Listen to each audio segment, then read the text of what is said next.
All right. What's up, everybody? It's Twine, your local rhythm boy. Back from the dead, apparently, because been working on some really, really low-key stuff. But we're back to go over a track, and this is a track that's unreleased. It's super new. Finish it up. Well, I say new. New in the fact that it's about a month old. That's how producing usually goes. But anyways, I'll play you a little bit of it. We'll break it down, how I came up with it, the structure, arrangement, all those sorts of things.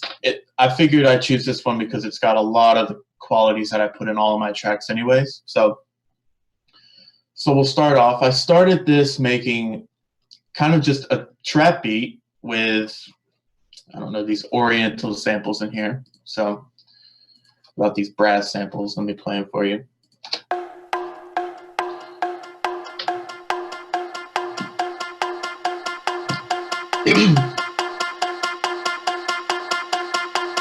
Just super simple stuff, and then just added basses into it. Let's see. And this was going to be a remix for Dill Pickle Francis. Didn't end up being it, so figured I'd just share it with you guys, since, you know what, probably not going to come out anyways. So anyways, let's take a listen to just the intro.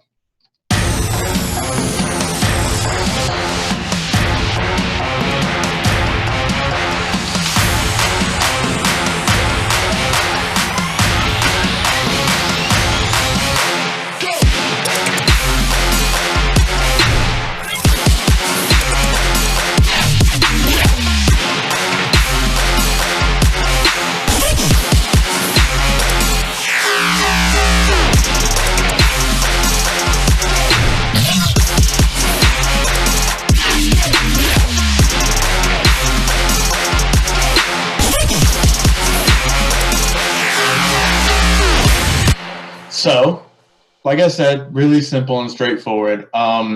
Basically, what I try to do, so let's start, break it down 8 bars at a time. So, with the first set of 8 bars, it's pretty important to introduce, like, the main parts of your song, without fully having a sub-layer or making it too crowded. You want to have one element, so you take one or a few elements from the song, preferably like the synth lead or an atmosphere, or a lot of people just put impacts and effects in there. So it's really simple, just a mix of an impact and some effects and all these different things down here, like all these different types of toms and stuff.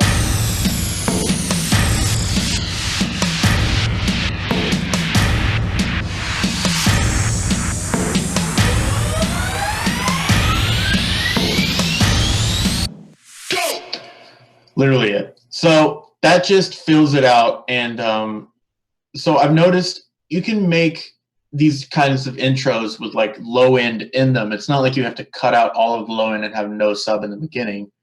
It's just better for the ear and the listener if when you do introduce a low end, like your sub low end, that it's much stronger, like very noticeably stronger than, toms and any kind of effects that have low end in them, like impact noises, like no, that's not the impact. Whichever one I think I'm talking about. Yeah, that one. So anything like that hits pretty. See, I even have it rolled off on that channel just because if I take that off, it's just all that shit up there. It's just gonna sound really like a lot more cluttered, a lot more all over the place. Okay, and so what I try to do is bring in the sub and a lot of the drums in this part. No drums in the first 8 bars for me, for a lot of songs personally. See, we have like a percussion loop, just random shit. Also cutting the lows on there. Usually all my percussion in this whole group has no lows. Like cutting it at 123. 123 is just, for me on my setup, that equals no low end. That's just me personally. But I've noticed in the mix, you keep out, when you cut it that hard right there, you keep out a lot of the low mids, and the low mids is where things get really muddy. They get really congested. So it just helps with the mixing process. Makes it sound a lot brighter too. Because if you have a lot of things going on in that space, then it just don't do it. I mean, do it if you want, but for me, it just sounds better to me. So, so we have like these little parts leading up to it with an uplifter, and then everything cuts out as a vocal sample. We start.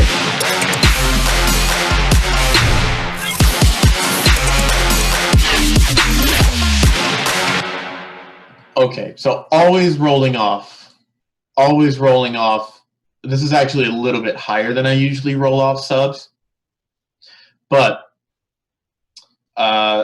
never really go past 1K unless you want to split the frequency and make a really distorted bass sound, then take that 1K for the distorted sub sound you want, then make it into another channel.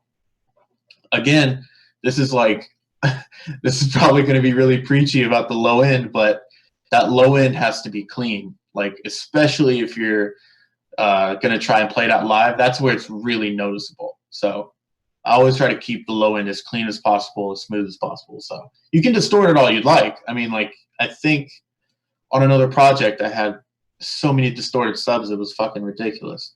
And ended up keeping it just because, it sounded okay in this song. But in other songs, it just fucking didn't sound good. So taking out this because I think there's a harmonic here in the sub that's, yeah, it's just like a harmonic from the distortion that just doesn't sound good. So we got the drums in, got everything. Now comes the cool Twine parts of it, I guess. So little fucking things like that. A little serum patch for you. It's literally not that hard. It's just all in-house serum stuff. Yeah, so just a lot of different wavetables, a lot of time. And I already did, by the way, for Upsound, I already did a serum tutorial that was twice as long because I started an hour early. So if you haven't seen that, go and check that out on their YouTube page. I know it's for sure on their YouTube and maybe on their website as well. Setting that aside, you just want to have, you don't want to make the intro too boring, I found. You don't want to make it just sub and drums. For me personally, this is all taste, but for me, you have to have some little bit of variation. Like you hear, like, it'll be the flat sub.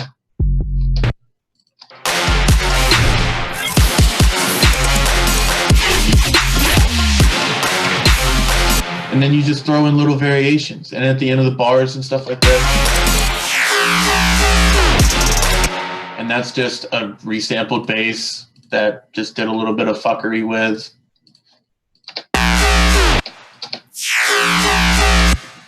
Nothing crazy. It's just, that can sometimes be literally this part right here, making those little fills that sound right and don't sound odd and bullshit. Can be the hardest part of a track. So, like, once you get the shit out of the way, like, making the rest of the song is not even an issue. Just takes a lot of hours, but it's not an issue. I'm gonna check some questions actually. Hi, Hopsteady. Let me see how you process vocals. For the instance, of one of your tunes freaking out and hella dope. Freaking out, wow. I really am just now learning, like, how to quote unquote properly process vocals. Like I said, I feel like an asshole saying proper because, like, nothing in music production is really proper. You can just make it either sounds good or it doesn't. There's two categories to put it in. But with vocals, like on these are the Dylan Francis vocals for the, like, quote unquote remix I was going to use it for Say Less with G-Eazy. And thankfully, when you have stems like this, you don't have to really worry about post-processing vocals that are already bounced with the mastering chain on it and with all the effects that he already put on it. So I'll try to think of a better project that I'll bring up later and bring it up. But this, all I did was put a gate on it because I know with this beefy ass mastering chain with a lot of shit. Shout out to Hopsteady for the outline of this one, but I needed to change it up a little bit. But with all this shit on it, basically, is what I'm saying. With all this shit on it, this audio file that you see, it's not gonna sound like it did in the original mix, just because that's just the way I do things, baby. It's just not gonna be the same. I'm not the type of guy. I know that everybody wants everybody else to just put a limiter on their master and just go from there, but me personally, that's not how I do it. That's another reason why I say nothing's really proper. People are going to tell you not to put a compressor on your master. Meanwhile, like, everybody and their fucking mom puts a compressor on their master now. So it really doesn't matter. But Generally for vocals, man, like, of course, not letting the lows get too pronounced. I mean, for some rappers, some vocalists, like, sometimes it gives it a little bit of character when it's got like low frequencies in it, like for some, like certain words or certain samples and stuff like that. But for the most part, it's a general rule, like around 100 to 70 hertz. Just get rid of that shit. It's not like, if anything, it's probably like room noise from them getting hype on the mic or whatever the fuck. So all I had to do was crank it up a little bit, put a little bit of ping pong delay because just felt like it gave it a little bit more space it out a little bit, and multiply. This thing is like one of my favorite fucking things. I had just figured out what a fucking stereo imager plugin is, like not even 6 months ago, not even shitting you guys. Like everything was just from, oh, that sounds all right.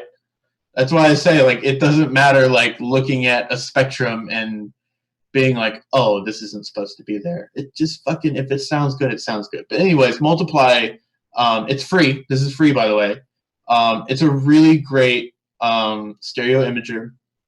It got tons of fucking presets already, and you can save your own, load them up any way you want to. So this is just a dimensioner. It's just got pretty much everything spread out a little bit, and the effect is a little bit lower, 100%. A little bit of pre-delay, you know, just fucking around with it, and just sounded good. So that's where I stopped. Here, I'll actually turn it on for you guys. Let me move this shit over here. I'll turn on the vocals so you can hear this makeshift Dylan Francis remix, I guess.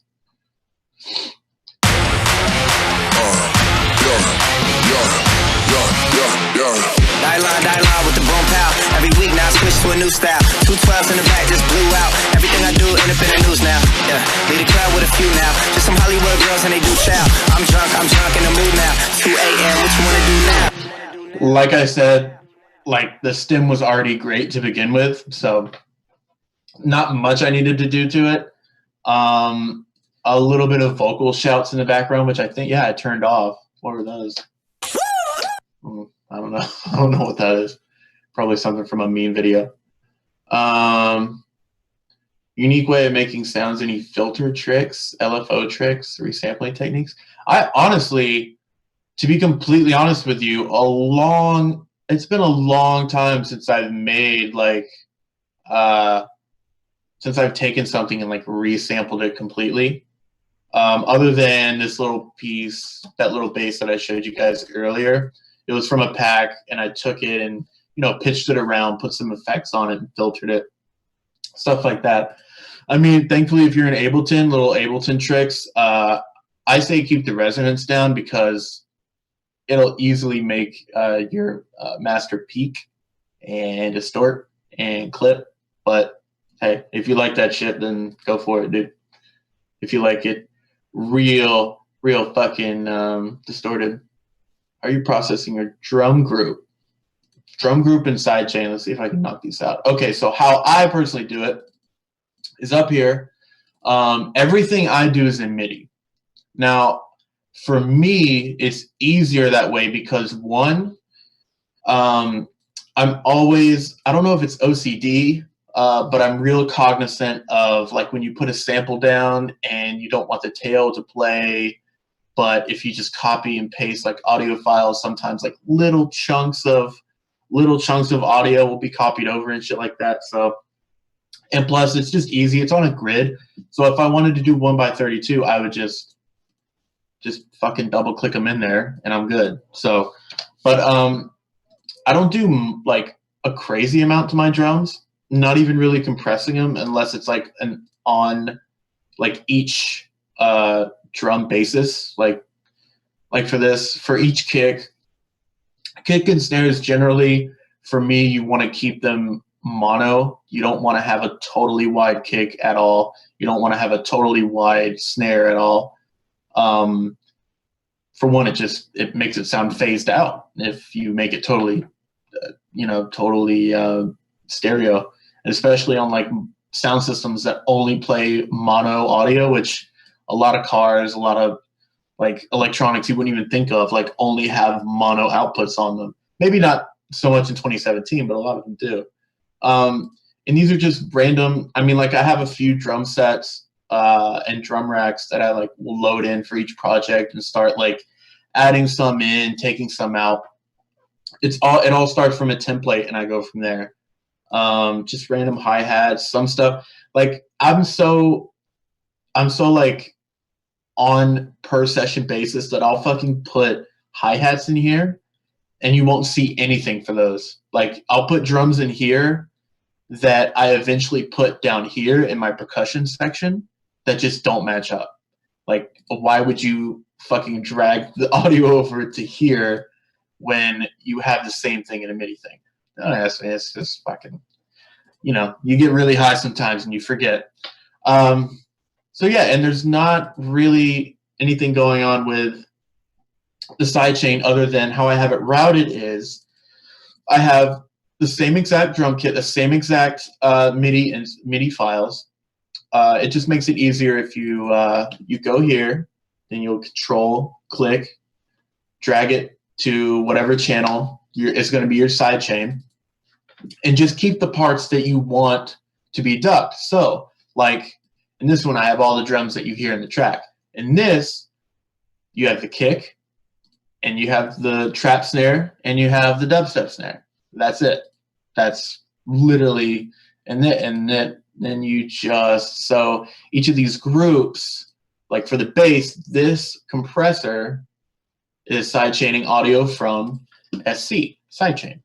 So you do that, and then you control and copy that into your synths. Like this has got one. I usually keep my synths again with the 123 with no sub, unless it needs sub, which usually if you're putting in the synth category or the group, doesn't really need any sub layering. So just kind of wipe that shit out. And literally, you just want to make sure it's going over this. Like in some projects, I'll have another group in here just called sub. Like if it's a mainly trap track, it'll just be sub, and it'll be the same exact thing. You pick your ratio, pick how loud, and that part is all by ear. You always have to do it by ear. Whatever sounds like it's not cutting through too much, but just enough to where you can hear everything clear. Do I use that mastering chain in all your projects? No, it's rough. It's like roughly the same. Like I'll put it in, and then as I see needed, like I'll switch shit around. What's my setup for producing? What sound card, monitors, headphones? I literally have only had monitors, like quote unquote producing monitors, for 6 months. So that means that everything I released on Firepower, everything I released on Smog, Monster Cat, Never Say Die, Owzla, the collab with Rel the Soundbender, all of that was made. Here, I'll Google it for you guys. It's dumb. It's an old multimedia speaker from literally the 1990s, and it's really embarrassing. I've shown Excision and Troy Datsick these, and they just kind of give me a look like I'm fucking insane and I've been living in a cave, which, I mean, kind of. I kind of just stay in my cave and smoke weed and make music. But I think it is ACS 45. So if you guys are at your computer, the fuck.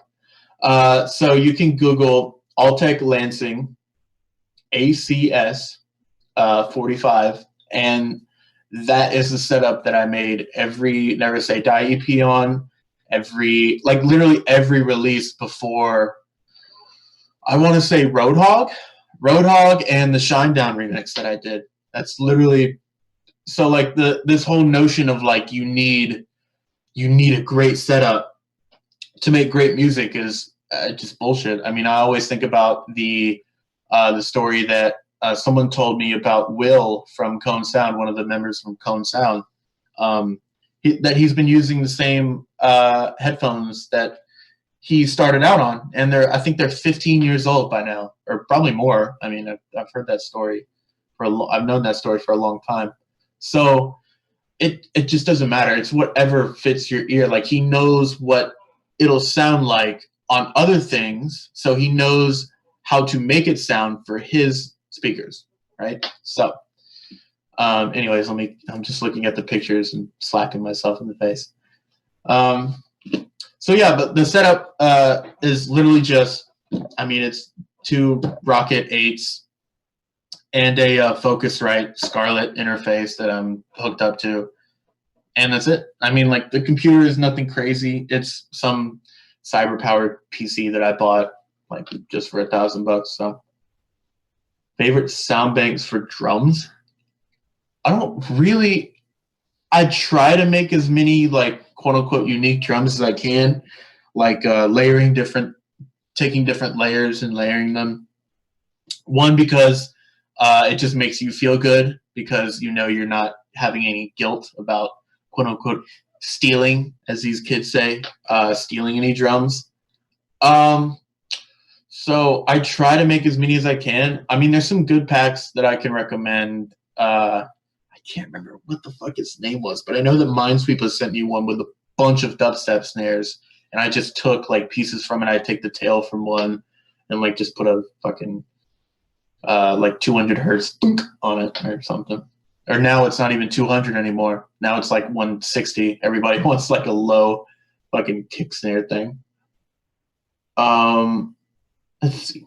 I'm gonna go to the earlier questions, actually, because you guys were in here early as fuck, like early as 3 hours before. So I want to give you guys some love. Do you I think you meant to say separate. Separate sound designing and songwriting, or you just wing it every time and go with the flow?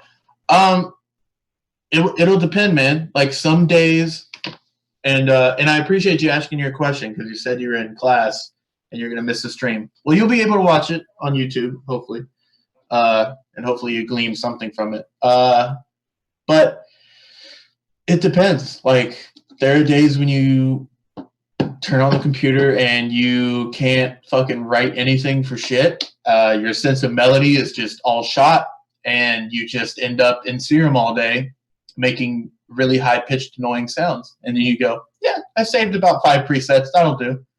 And, like, it just depends. So mostly winging it. Yeah, mostly winging it.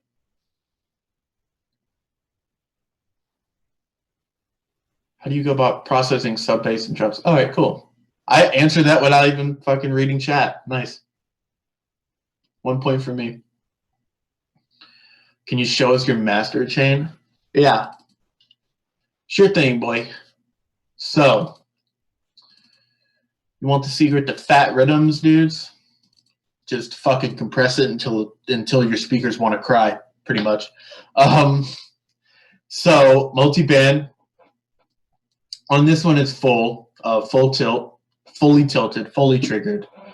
And then the next one, I rolled it back a bit, and it's more or less just finalizing, like, what it sounds like. And then, speaking of finalizing, going into a vintage finalizer, which I believe is an audio effect rack in Ableton in the mastering chain thing. No? Yes? No, probably not. Either way, maybe it is, and I just don't know where it's at. But yeah, I mean, a lot of compression, some saturation. You got to be real careful with the saturation. Like, of course, like I said, you don't want to fucking just crank it 13 dB on your saturator and have your compressor doing nothing, because what's the point of having a compressor if your saturator is doing everything for you and fucking everything up in the process? Pushing the limiter like 1 dB. That was just for me, for reference purposes. Like, I take a bounce of a track, compare it to another track. Like, everybody says you should compare your stuff to Zomboy or Skrillex, or just compare to the shit that sounds okay. Anytime, pro tip, anytime that you read a quote that has industry standard, immediately take everything with a grain of salt, because I can't stress it enough. There is no fucking standard for this shit. Like, this is literally a group of people. Like, the EDM community is literally like producer community, not everybody, but it's literally a group of people that just fucking nerd out, make cool shit on their computers, and if it sounds good, it sounds good. If it doesn't, then it doesn't. And you just keep trying. There's no industry standard. There's no fucking like rule book to this shit. So like I said, but this is a mastering chain. I had to put a utility on it because in comparison to my voice right now, talking to you guys, I have to lower it down 15 dB because it's loud as fuck. But that's just how I do it. So that's what you get for having your first friends in the industry be Willie and Matt from Barely Alive. More on arrangement. I struggle with connecting 8-bar loops and sweeps aren't enough. Okay. So let's try to find. So like from the part we were on to the breakdown, or the part we left off, I left off showing you guys to the breakdown. I don't think there's much there other than that bass sound, and that's like the advantage of having vocals on a track is that you, like those empty spaces, you can leave them empty because they're technically not empty when you have the vocal. Like a vocal carries a lot more weight than like to the ear than a synth will. You know what I mean? So like instead of doing a crazy synth lead, like you either have a vocal chops like old school Skrillex, or you have a little fucking, or something like that. So like if it wasn't there, you would hear nothing but the fucking like effects and the vocals, and maybe like this. What is this? Yeah, that's not even really playing. That's just the tail of something. So like without it. Forget it. It's like a week. So like it don't stress out about that part. That part's not really it. I mean, you can. It's stuff that I worry about all the time, and then half the time, halfway through fucking with it, I'm like, why am I working on this again? Like, why am I focusing on this one bar of like stuff that leads into cooler shit? So, anyways, but yeah, I'll actually show you guys the drop or the semi drop I made for this. So, let me turn the vocals back off, I guess. Yeah, sure, why not?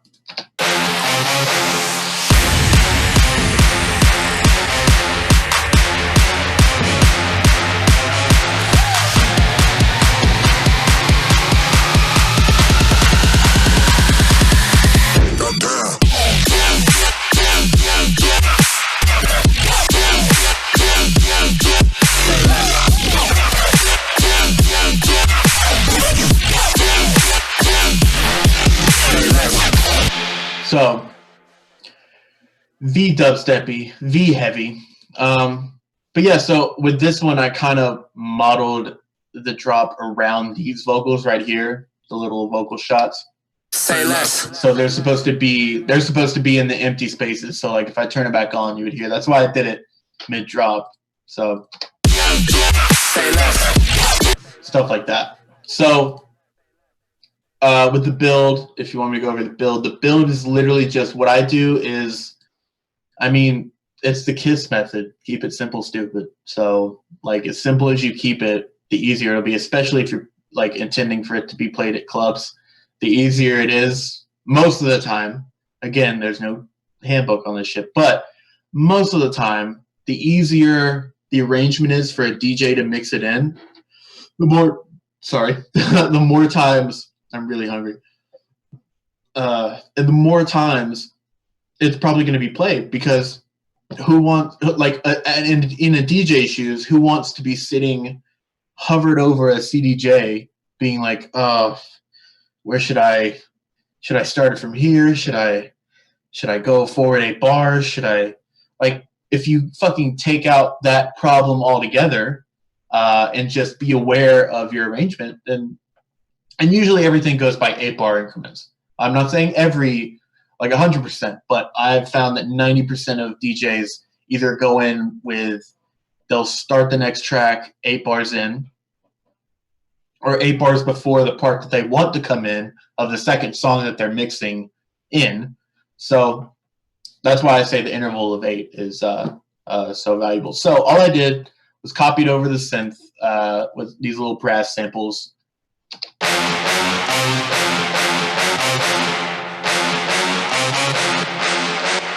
And just filter it out. And I think I have the Ableton effect. Yeah, the fade to gray effect, which literally is, I don't know, it's one of the cooler things. Let me play it and just fuck with it for you guys. So normally, and so what this does is one knob literally just fades it out. A bunch of shit kicks on when you start cranking it up like this. So I'll play it and let you guys hear.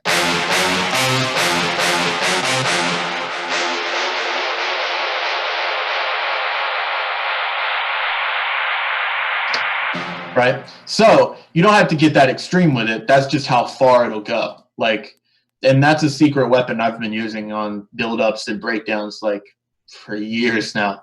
I think Prototype showed me that. Shout out to Max. So yeah, literally just copied the horns. These were the horns that I didn't use. I think I copied the melody from that with the brass samples from Say Less, because the brass samples are just fucking dope. I don't know where everybody's getting these fucking awesome brass samples. I want some, goddammit. So yeah. How do I measure the loudness? Usually I'll open Rekordbox. I'll open a program like Rekordbox or SoundCloud. I wouldn't really recommend for that, obviously, because you don't really get a solid idea of how your waveform actually looks. But usually I'll slap it into Rekordbox and see where the volume threshold comes out to. Because like with that mastering chain that I have, I can look at the mastering. I can look at this meter here, this meter right here all day long, and it'll tell me that it's being loud. But like I said, once you put that shit through a mastering chain, like once you bounce it, there's just something about it that's not the same. Like I don't know if it's just the process of bouncing the audio through that much shit, like if it just changes it just a bit. But always take the bounces of like the wave or MP3. I don't know why Ableton still doesn't have MP3 bouncing. It makes me fucking cry, especially when I'm just working on random shit I want to get out. But like just bouncing it and comparing it to other stuff, making sure it's not too crazy loud, making sure that there's not too much variation in volume, like gain staging. If you guys don't know what that is, it's basically literally double negative. So it's basically just gain staging. So like it's like mixing things together. See, it's basically another word for mixing things based on their gain and staging each individual part's gain. So making sure that not everything's in your face, making sure that the track has like some space, stuff like that.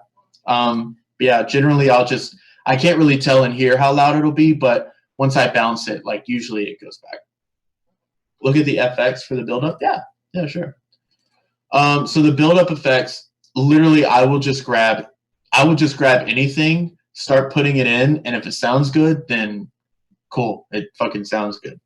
So I think this is the stem. I think this was from a Ghastly track or something. But I think I turned it off in the final mix.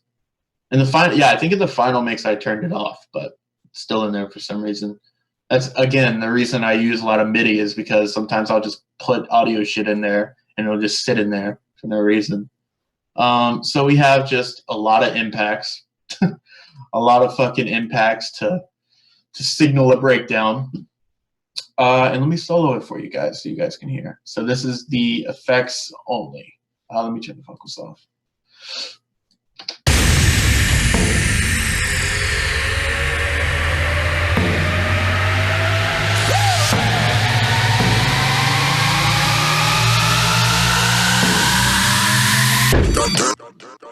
Goddamn. So, yeah, goddamn, that's a lot of effects. So, like I said, gain staging is literally just like taking parts of something that'll be combined to make something that doesn't sound like it was just one sample. So, like this, it's down 18 decibels. This one's down another 18 decibels. This one is like the thud of the impact, so it's not turned down as much. Like, because these, I forgot to control click, but as you can hear, the other two are just like little light, fluffy down lifters or whatever. And then I think these are just for the accent, like on every bar. These are just like little reverse sound effects to go into like a snare or a kick, something like that. And then you just cut off. Like an effect like this. Just another impact. I mean, layering, like, there's a point where you can have too many layers, but you really have to try. Like, you have to try to muddy and fuck up your own stuff to make it too complicated. And then I think this is the vocal sample or not? No, that's fucking, sounds like me taking a shit. I don't know what that is. Oh, that's like a scary sound effect. This straight up sounds like, yeah, I just took the Browns to the Super Bowl. Yeah, that's a fat shit. So you can just do a lot of stuff to fill in all you're putting the stuff in here for is to fill up the dead air in a breakdown / build up. So yeah, it's not a lot, and then I just have the vocal sample. Yeah.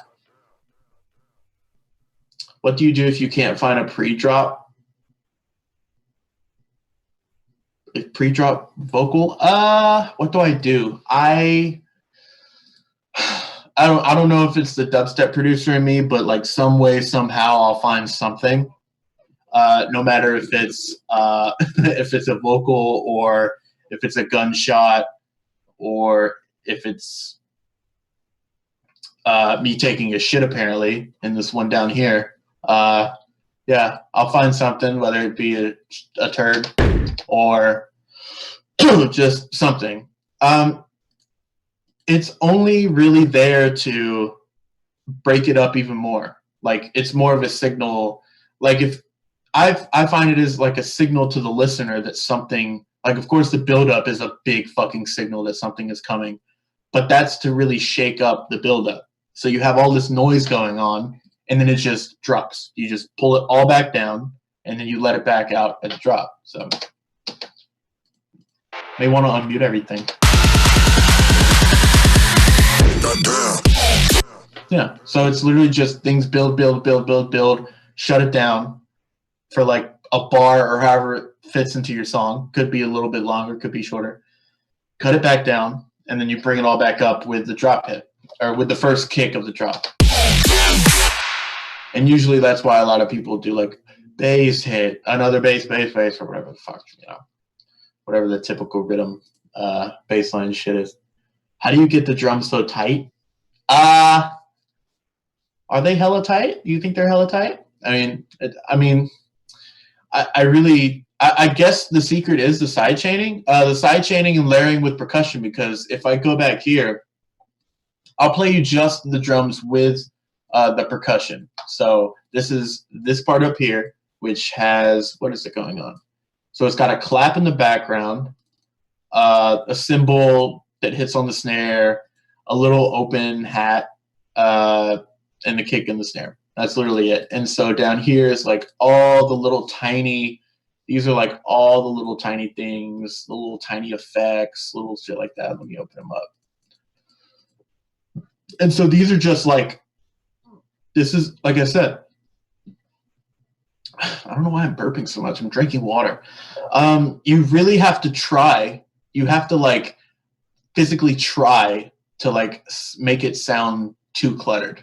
Like, it's, as long as you're gain staging, like all of these gains over here are turned down. And with, you know, with panning and everything like that, they're turned down. They're more or less in the background, especially in this part, because this is the part with just the sub.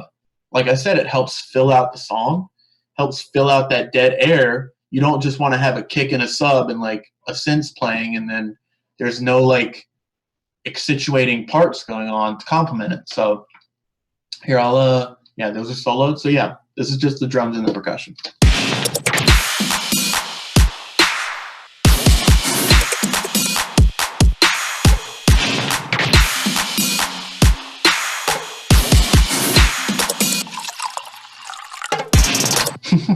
Forgot about that sample right here. I'm gonna just keep it PG and say that was like me pouring a drink and not peeing into a toilet wet. Like I said, it can be just a bunch of random shit. Like I said, this is just like a grain delay effect that I put in, which is just, you know, just a 16th note, little fucking diddly percussive thing, just to like shake up the rhythm of it. Because if I turn it off,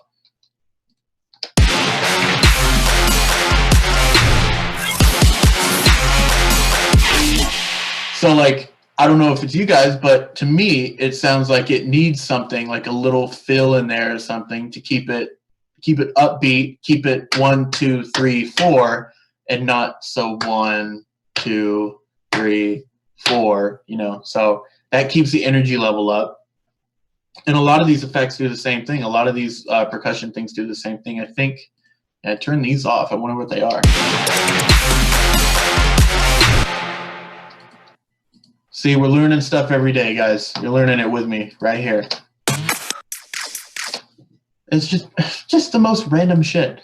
And so I ended up muting those. But that's the beauty of it. If you put shit in and you don't know if you want to keep it, guess what? You just turn the fucking channel off, you bounce it, you see how it sounds, and if you don't like it, you go back in, you turn it on. So, yeah, that's the drums in a nutshell. I mean, the only thing up here with the dubstep like snare drum, it's literally just having its own sidechain, because if I use the same sidechain for the trap snare, which is this one? Nope, that one. If I use the same sidechain for that as for that fucking thing, like obviously you could even tell by the waveform that this one is so goddamn fat and limited and pushed that like the side chains just wouldn't match up. You know what I'm saying? So like have as many specific side chains for each instrument that you want to side chain as you can, like as much as you can. What's the one thing you spend way too much time on when you're producing? It's because it's difficult, or it's because you get sidetracked and loving it? Sidetracked and loving it, that would probably be sound design. Yeah, I would probably get way too wrapped up in sound design, and then, you know, I've had so many instances where I've been making so many cool fucking sounds, and then I either forget to save it and close the project, or computer shuts off, whatever excuse you want to fucking. And I've had a bunch of times where, like I said, I've come in here and I've just like started to write a work in progress and just fucking got lost in it, got bored with it, and just said, you know what, I'm just going to make dubstep sounds because, you know what, why not? So the stream was never PG. Yeah, you're right. Yeah, you're very right. Do you mix loud or do you drop down? No, mix loud as hell. Mix loud as hell. To my knowledge, that's the best way I can get an idea of what it'll sound like in the final product. Everybody works differently, like I said, but to me, that's like how I have more control over it, you know? So like, for instance, let's say you send a song, a pre-master to the label says, hey, we love this song. We're going to send it to our mastering guys, though. And you're like, okay, cool. And then they'll send it back to you and make sure it sounds good. But in the meantime, you literally are wasting time trying to make sure someone else knows what you want to be done to your song. So to me, it's kind of like I don't know. I'm more of a time efficient guy, which sounds like a load of bullshit because I haven't released anything in about 10 months. But trust me. But yeah, I just figured to do it myself. It'll give me the best idea of what it'll actually sound like once it's done. So in its final state. So yeah. Serum effects. Oh man. Honestly, I think that whole serum tutorial video that I made for Upsound, the first one, was literally all about the reverb filter, and I can't stress this enough. Like, I even had a conversation with the Frim about it, and he was like, I can't remember specifically, but I remember I sent something to him, and he was like, "That sounds like pretty crazy. Like, what is that?" And I said, "Well, it's the reverb filter." And he's like, "Oh, I've been like trying to figure out how it works." So you're obviously doing something. Like, I didn't even know it was a big part of what he was trying to do, but he told me, he was like, "Oh, I've been trying to make that thing work for like ever, and I haven't really like found a good way to make it work." And I was like, "I just barely move it. That's the key, is just taking the cutoff knob and barely having this really fucking low LFO on it so it doesn't, you know," if I pull it up here. I'll pull it up for you guys. So basically, I wonder if, does this one have reverb on it? If I know my sounds, it should have a reverb filter on it. There it is. There, that's how you know you're listening to a Twine song, if it's got a fucking reverb filter. So yeah, which LFO? Yeah, see, like right here, like it's not much at all. And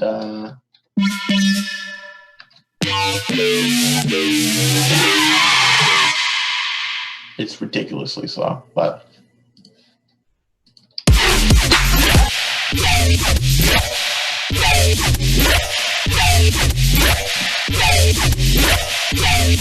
so like that sounds decent. So let's say I take this up, just fucking want to just make, I mean, it kind of sounds cool. I mean, you could turn it into something that sounds cool, but it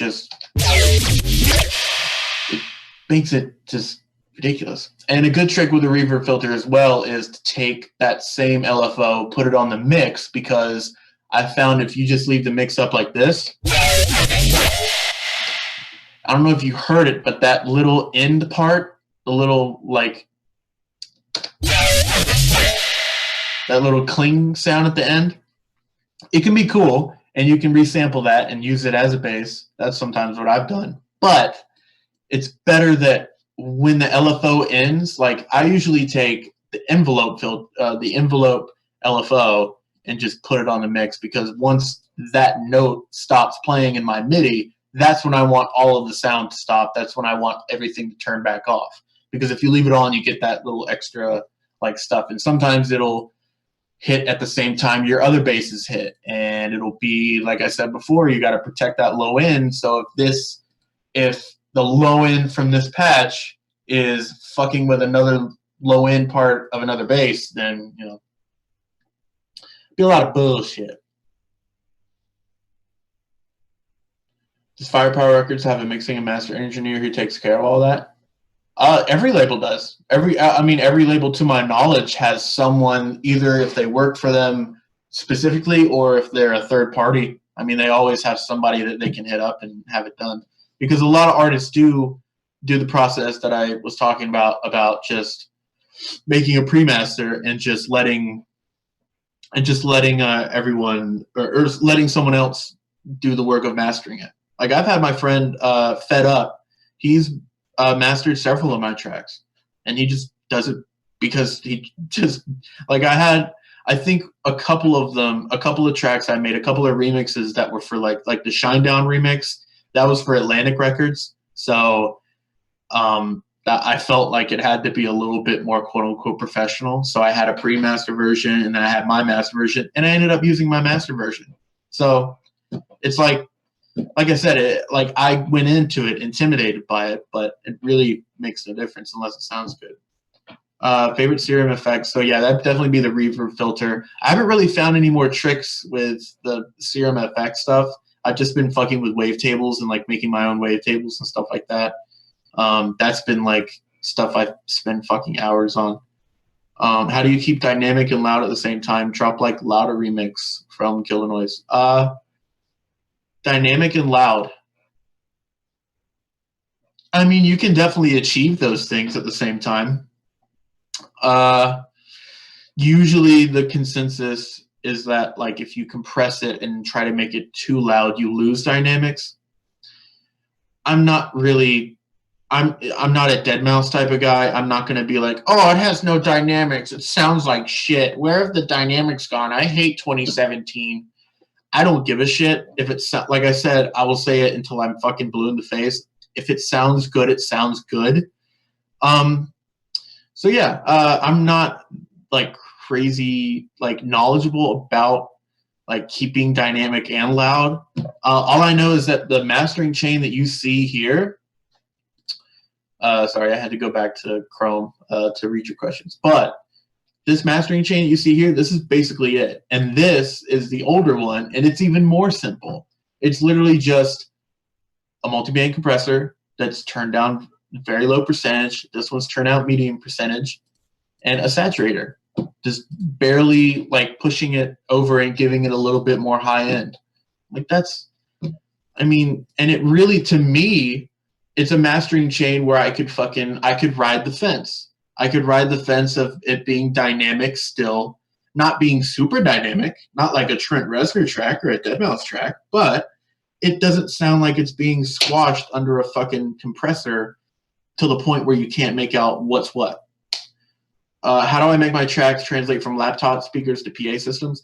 Laptop speakers, you're really pushing it if you're trying to do stuff on laptop speakers. I know a few people and a few artists who have like had final mixes on laptop speakers, but man, it's a fucking nightmare. I mean, I would headphones at the very least, man. And I rarely use headphones, and I'm saying that. So I struggle a lot with making melodies and chords because I have no music background. I have no music background either. I've been playing this side. I've been playing guitar for 8 years. Like, so I have a little bit of it, a little bit of like music theory, but that's only from picking up like songs that I learned to play that I like to listen to, like Foo Fighters songs and stuff like that. So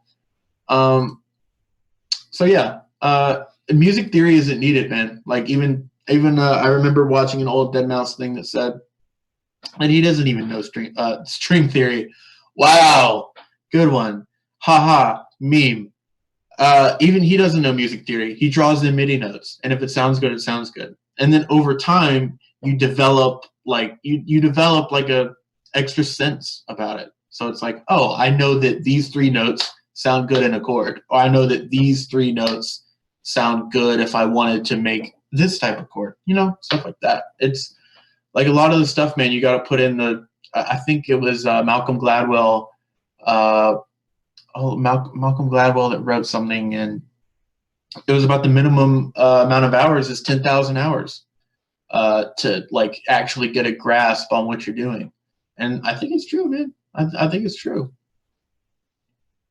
Let's see. I watched an Akali stream like this, and he said he usually doesn't even use things on his master. How do you feel about that? I feel like if that works for him, then it works for him. I don't know. I love the Akali stuff. I think it's really dope. So what is the software called? Ableton. I have Ableton Standard, I think. Not even the Suite. I'm a broke boy. How long did it take you to put this together? This track, I started, like, literally, this is one of those tracks that just happened in about an hour. Like an hour, not the whole thing, but like this whole part before the drop happened in about an hour. And then the drop maybe took me maybe another day. So another 24 hours spread out between, days of working on it for a few hours every day. So not crazy long. It's like, you don't need to take too much time on it. That's why it's good, I feel like, to separate your days, not like in a schedule way, but if you're feeling like making sound design, you make all those sounds, and then the next time you come back to do songwriting shit, you go, okay, well, I've got all these really dope sounds, and now I just have to plug them in. So you're kind of cutting out the time you would spend sitting around trying to do the songwriting part when you already have stuff made. So I'm just jumping around these questions. I get lost in talking. I just like to hear myself talk. Processing drum group. How do you make intros not boring if you don't have access to vocals? It all depends on how you do it, man. It like a lot of people can make intros that are not boring. It's just, man, it just takes time. It takes time and like a vision of what you want it to sound like. Bumping the track for people who have, yeah, sure. What's the last track that made your jaw drop? Let me check my SoundCloud because a lot of my favorites are stuff that like I would save to my favorites just because I'm like, damn, that a lot of Eliminate's new stuff is like really fucking dope. It's given me a lot of inspiration. So a lot of Lumberjack stuff, Tank Parade stuff, Fed Up stuff, Minesweeper stuff, like all of my friends, and like literally it's great to have those types of friends because you just fucking like they just send you stuff and they're like, it doesn't sound too good, and you're like, are you drunk? Are you fucked up? Because it sounds great. I don't know what the fuck you're on about. The last thing that made my I would say Noisia, but Noisia always has shit that makes everyone on the earth their jaws drop. I'd probably say Copycat by Minesweeper. That it just it sounds so clean. It's something that Darby is like just fucking came up with in 3 hours, of course, and he just it's so clean. It's got such a good bounce to it. And the big gigantic remix that Kill the Zoe did, like that shit is great too. I like a lot of different stuff. I jump around a lot. So say you're doing rhythm or house music, how would you put your kick and snare together and make it all clear except for EQing? How would you put your kick and snare together and make it clear? For house music, it's good not to have a kick that overpowers your clap, because that will, once you have a kick, if you have a kick that's hitting 0, it's kind of like math. If you have a kick that's hitting 0 and you try to add something on top of that, it's like, you're already pushing it. So that the gain staging comes in, and maybe not gain staging, but just leveling it out, Do I know Heckler? Yeah, he makes crazy dope shit. And if that's you with the fake name, then DM me on Twitter, you motherfucker. I haven't talked to you in a while. Any mixing tips for bass? Do you mean like bass sounds? I think you mean bass sounds. Bass sounds, sometimes, I'm sure if you guys have caught any tutorials before, you might have seen people like split the frequencies. So they have one audio track that's the low end or the sub range. Then they have the next audio track that's like the mids, and another one that's the highs, and then they equalize it, each track or each section of that sound accordingly till it sounds good and it's leveled out. I do that on some sounds, but sometimes if it just sounds good coming out of Serum, then I'll keep it. Like that has its own low end to it. Those little stabs right there. And I think this, like that has its own low end. As long as you can hear the low end clearly and it doesn't have anything in this range right here, that low mid range, like even on the bounce, like I had to freeze it because it takes up a lot of CPU, because Serum just fucking loves to fuck my life over with projects and shit. But this low mid area, man, you like keep that as clean as you can. And for that sound, we had the sub. I had the sub put back in. I'm pretty sure. So, all by ear, boy. All by ear. And let me play the drop for it before I have to get going, because I think we're almost hitting an hour. And I'm sorry if I missed any questions. I'm trying to do it as best as I can. I'm sorry. I don't.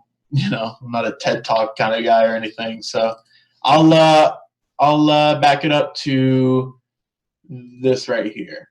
And yeah, let's let it play out a little bit because the second drop is different. So I'll play this one drop and then I'll fast forward to the next parts.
So this part obviously was going to have the vocals carrying it, so I'll play that part again with the vocals over it.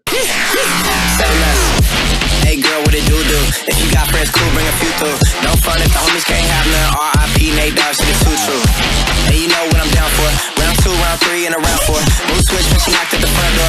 Next up was the uproar. Yeah, looks like a week ago, but we both know how weekends go. Trying to tuck off, got some places we could go. Swear she got the deepest though, like wow, she's blessed on blessed. I don't GAFOS, you trying to fuck? Yes, oh, yes, oh, yes, oh, yes. So that was something I don't usually do, which is you do the drop section, and then usually you'll either hear an 8-bar build up to another drop, or you'll hear just a breakdown. And I figured, like, there's a lot of rap vocals to work with right here. Why don't I just make like a section to let the vocals breathe in it? So, but anyways, you have the breakdown part. I swear this lock shot got me. Getting faded is my favorite brush. Goddamn, you talkative, ain't gotta say too much. Be quiet, who got some grapes? I'm trying to roll some trees. Goddamn, I'm bursting dollars on my blood for these. Getting faded, not complicated. Too dated, no conversation. Getting faded, not complicated. We too dated, no conversation. Please. And that's literally like, you know, I just thought I'd throw in like some hybrid trap sounding shit in there, which is literally this bongo, little bitty bongo that I found that just sounds really good when you fucking smack that shit, you know what I'm saying?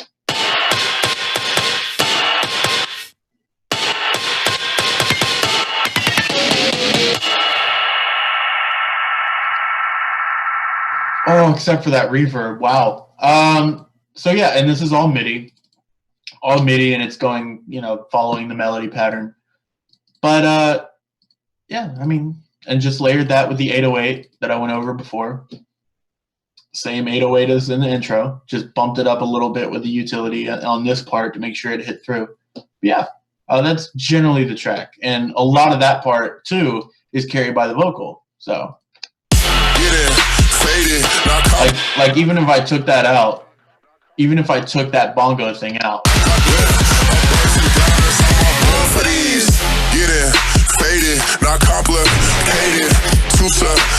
see, it doesn't sound too full because I've taken a lot of the mids out of the subs. Anyways, so yeah.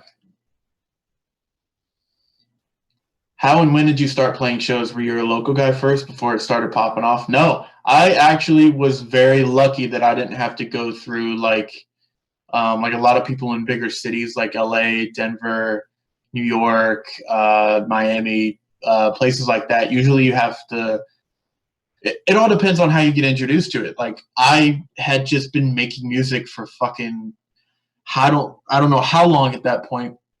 I think 4 years before I started like playing shows regularly.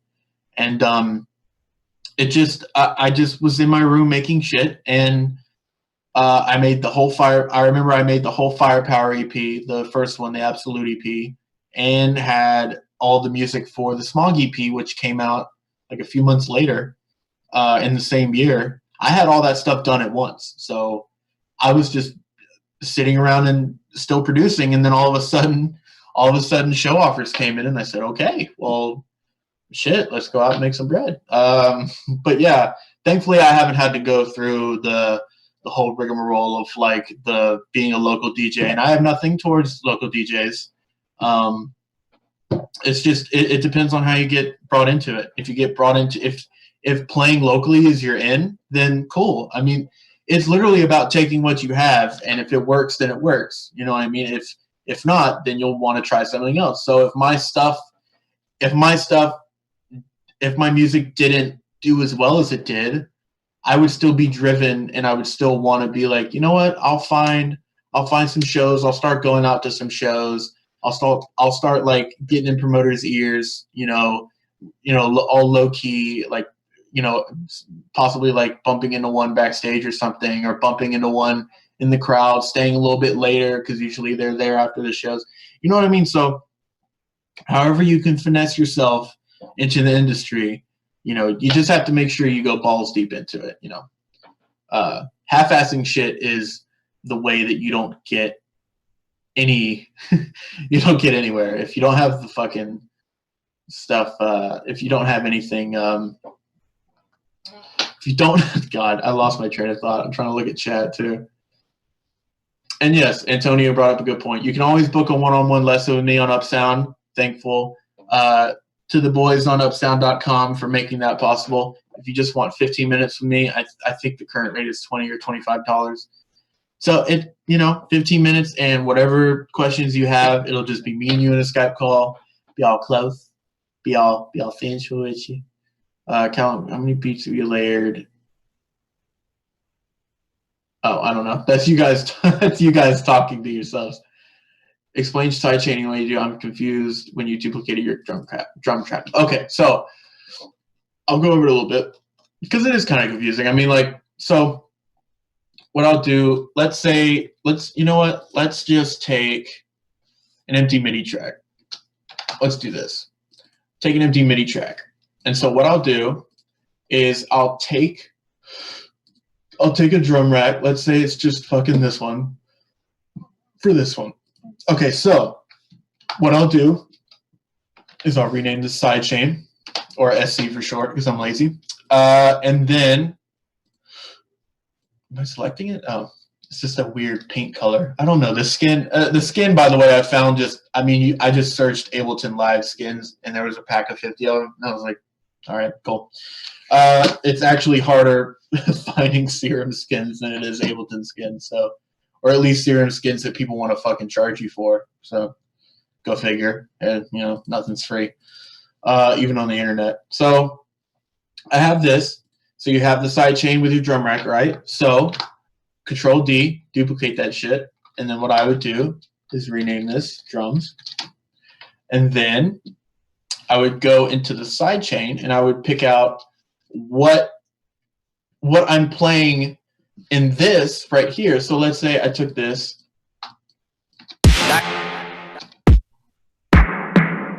Oh, goodness gracious. I don't know what the fuck that snare is, but anyways, just a demonstration. So the kick is right here. There's another layer to the kick, which isn't playing, whatever. So you just pick out your kick and snare. So let's say I have just, let's say I just have this kick up here and this snare down here playing. All right. So, like, if you only have those things playing, those are going to be the only things you keep in your sidechain. Because what you do with your sidechain channel, so let's duplicate it here. And so when you go into the sidechain channel, you delete everything that isn't going to be sidechained. So you delete all this, or whatever you put in the drum rack. It's up to you. This is just a pre-one that I've, grabbed out of my ass. And so anything that you do not want to be sidechaining, you take out. So you have the MIDI tracks duplicated, you have your all drums in your drum section, and you have your all, usually all two things, like the kick and the snare. You have the things that you want to be sidechaining your instruments and stuff. So what you would do is you come down here, and you would go put a compressor on it. I'll move that out of the way.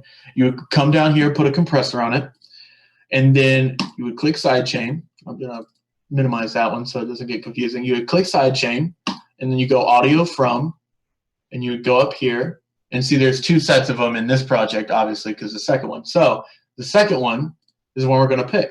So now everything playing in this bass channel right here is going to have to be sidechained through whatever is playing through this whole MIDI track.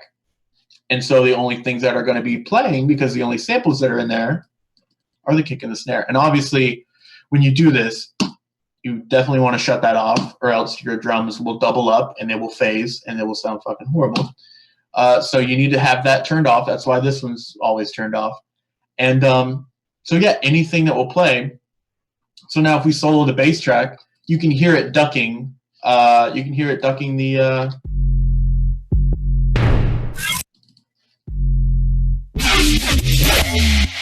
See that right there? That's everything in that. I'm going to turn it up so it's a little bit more apparent, and you can hear it too. That's the kick and that snare just ducking everything out so it makes room for it.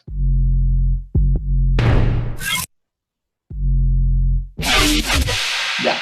So, and all I would do on, like, once you have that, all you do is, for me personally, I would control, click, drag it over to the synth group, all that stuff, drag it over to a subgroup if you have it. And basically, you can do it for individual channels too. You don't have to do it like I do it and have it, you know, affecting a whole group. You can do it individually.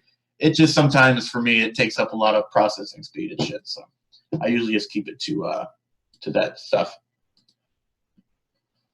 What's two best label in EDM? I don't get caught up with that shit. I don't get caught up with that. Doesn't matter to me. They all put your music out anyways. Any good plugins to tame the kick and bass? To tame it? Not really. I mean, usually a good old compressor and EQ will do you just fine, man. Honestly, like I don't know. I'm not really a plugin guy. Like I really just have like my bare plugins that I have, and then just you know what I mean. Like I just have my bare minimum Ableton plugins that I use. Like I don't even use Valhalla or anything for reverb. I use the stock Ableton reverb for almost everything. Like I don't know. It's just what I had available to me, and that's what I got good with. So that's what I feel comfortable with. So. Last one. So you sidechain more than just the bass then? Yes. I personally sidechain, like typically you would just sidechain your synths. So like these brass samples you'll hear. Like bam, bam, like you can see it on this threshold right here. You'll see it click up. And that's every time the kick is hitting. So let me go up to lay drums.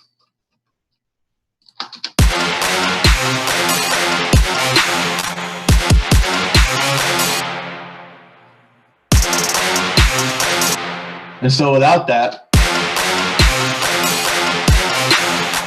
you can kind of hear the difference. The more difference you hear is going to be in the final mix. And like I said, it's just giving everything room. Like, and I know that sounds dumb because I have this whole mastering chain, but still the same rules apply. As long as everything is coming in clear, you can do no wrong with overcompressing or fucking all that shit. Have you a special effect rack to show use? I really don't have many. I only really have one that I put on basses, which is literally just an OTT. I know that is probably what a lot of people do, but it's usually just an OTT, unless I'm taking it and resampling it.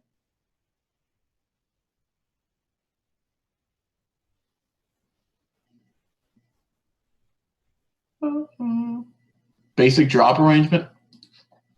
Honestly, man, I don't know. It's real personalized. To me, this one is pretty self-explanatory. It's just bass hits until the snare.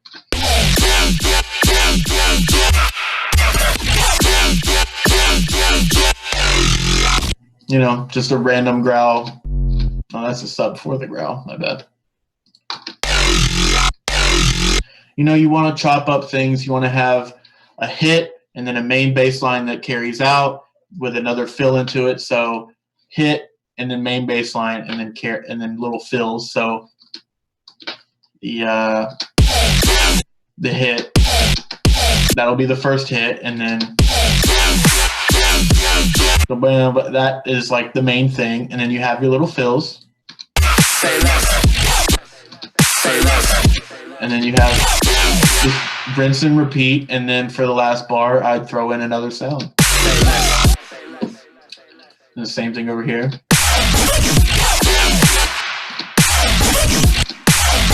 So, I mean, it's just, you just have to play around with it. I mean, a lot of, like, classic songs have been written with just one fucking patch, and just making the LFO different. Like, I had a song like that that's unreleased as well that literally is just one serum patch. No, there's a few, like, fill basses in there, but the main bass line for most of the song is just a serum patch that I fuck with the LFO rate, and it sounds like it's mixing up, so. All right, so I've gone a little bit over time, but I don't mind it. I don't mind it for you guys. And I know I've seemed like I've been dead for a while. It's all good. I'm still alive, still breathing. I wanted to make a barely alive pun, but no, I'm going to save it. But yeah, anyways, I hope you guys learned something. I don't claim to be a musical theory guy. I don't claim to be, anything like that. But it's something that worked for me. And, hopefully anything that you want to do with making things, I just don't want you guys to think that there's an industry standard and that there's, anything that if you're not doing, then you're dumb for, or if you don't do it, then, it's not going to be a good song. It's all about the songwriting, what you want to do, man. It's not that it can be complicated and daunting at times, but it's really it's nothing to fret about, nothing to work yourself over about. So hope you guys learned something for it. Again, I want to thank upsound.com for letting me come over here and do this for you guys. I thought I'd give something back since the music has been slow. I've been trying to redo my whole sound, trying to find a way to make this thing fun, because I kind of got into a groove of just making rhythm and got a little bit over, had everything that sounded the same. So yeah. Yeah, I hope you guys enjoyed, and I will see you guys. If you guys wanted to go to Upsound and book a personal tutorial thing with me, then that's great. If not, then I'll see you guys in the next tutorial video. But yeah.